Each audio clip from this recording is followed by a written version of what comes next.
Peace, family. It's your boy Gerald. It is Tuesday. You're in the midst of your new week. I hope you well. I hope you had a great weekend. I hope you do. Yeah, I know you see it. I got a nice little blemish on the top of my head, and you know, and it's a reaction because on Saturday at work, I got stung by a yellow jacket 3 times. I know how to get hit me right on the thumb too, you know. But that's okay. You keep it moving. You go through the process. And you know, I pulled something from that experience too because I was like, bam, it hit me. Then I realized that not only did that yellow jacket hit me on my thumb, and there you go.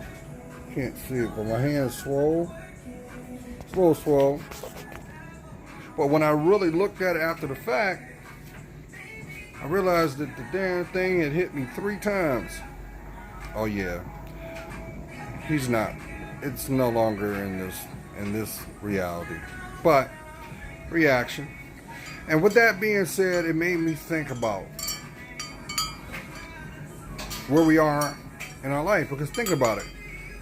When you look at personal development and growth, you'll notice when challenges come, it comes in waves. And then, of course, there are that unexpected instance that may occur. But guess what?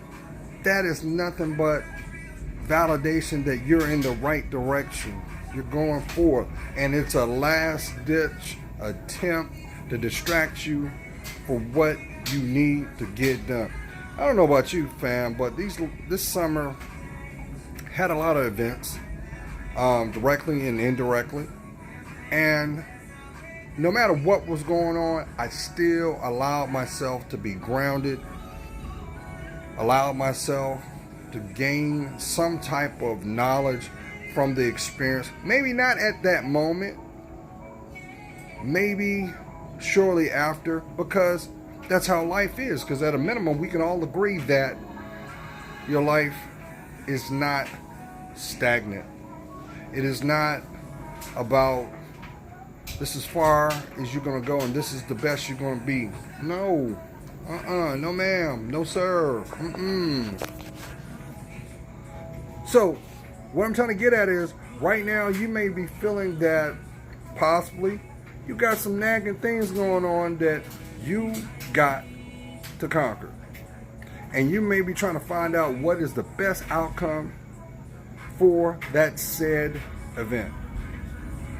Number one, stay grounded. Stay grounded. Don't allow exterior distractions to keep you from critically thinking. And that brings me to the point that I really want to hit home. Because I know some of y'all, we go through stages where the seasons are changing. I mean, this here in Virginia Beach, this is what we would consider our hurricane season. So the weather's been kind of crazy, but it is also the prelude for what? Autumn. Fall. It's the prequel to fall, family. So what goes on in fall?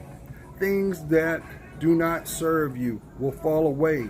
So you may be in a position where communication is being tested.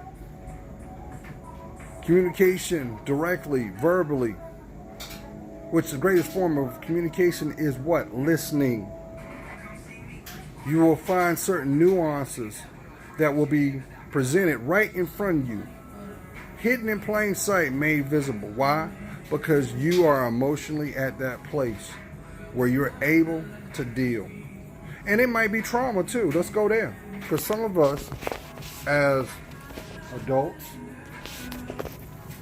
have been taught that when you don't have the ample tools, you suppress it, you compartmentalize it, you rationalize it, you do whatever you got to do to keep it moving. But guess what? Even if that is the strategy that you use, you still have to review it. Because when you decide to review it, guess what? That's when your greatest work is done. And guess what? You don't need permission from nobody to be the best you. This may be the sign or symbolism that you're saying, hey, look here. I've got to this place where I am in my economic life where I think I can do better. I'm ready to take that proverbial step. I mean, what's the worst thing that can happen out of that? A better opportunity. Maybe you're at that position where you said, I'm ready to expand my educational wealth. And you're saying, hey, you want to go back to school. And you're sidestepping the fear of just going to get information. And that's the hardest part. Just taking that first step. But there is a trade-off. You know there's a trade-off because I gotta give credit where credit's due. Because as you guys know, I spoke about Steve Harvey and how Steve Harvey last week had mentioned, because you know his show is in the history books, and I think they're down to the last 2 weeks now.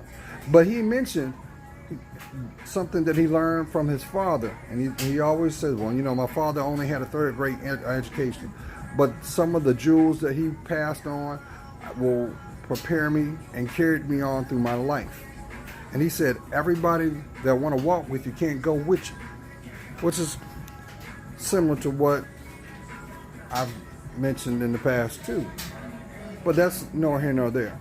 But the point I'm trying to make, that is also the validation why people come back in your life.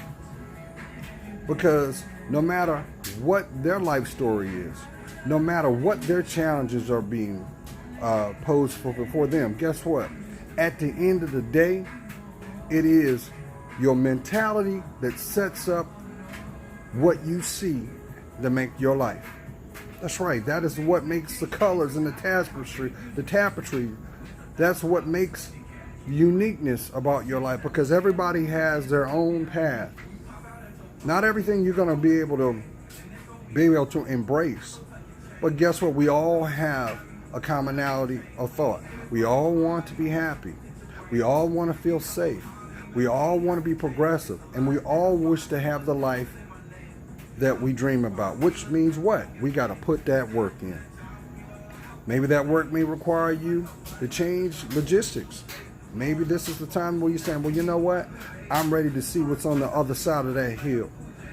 I'm ready to try something new. What's wrong with that? As long as it doesn't hurt you, all it can do is solidify and strengthen the foundation that you got. But I would be remiss, because this can be daunting too, because you may have some people that thought, from what they have shown, that they will be there forever. Not everybody is going to have the ability to see your story up close. Just as there are some that are going to come in your life that will not earn the right to hear you breathe. That's not a bad thing. That is called understanding your self-worth. And if that is the case, be grateful. Be grateful. Because if it's divinely meant, guess what? All paths become one.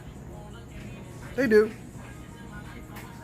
And to take a quote from R&B duo Floesis from the group Floetry, which when she did her first album, she had a song called Breathe. If you haven't heard the song, go up there, put in that song, Breathe by Natalie Stewart. Listen to the words.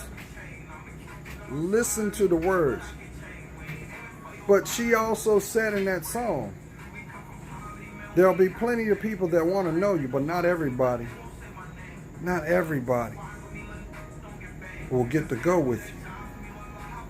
But they'll be glad that they did know you. So, if that ain't validation that you are beautiful, that you are special, that you have natural gifts and talents that are required to be cultivated through your existence. You're not living. You're not living. And why are you pumping the brakes of your life when everybody else is going and not checking for you? Don't worry. The people that truly see your value, even if they can't be able to celebrate with you, but their heart is pure, they want you to smile. They want you to succeed. They want you to be the best you. And no matter what, your name is going to be spoken in time.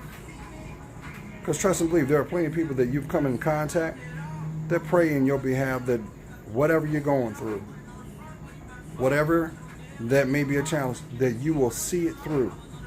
You will be victorious. Why? Because there's only one you. So, don't allow somebody to steal your joy.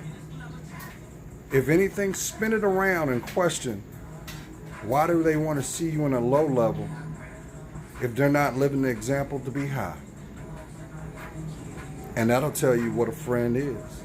Because a friend, that word is sacred, but it is also the greatest example of what you should be first. Why? Because you exist. Have a great week, family. Be blessed.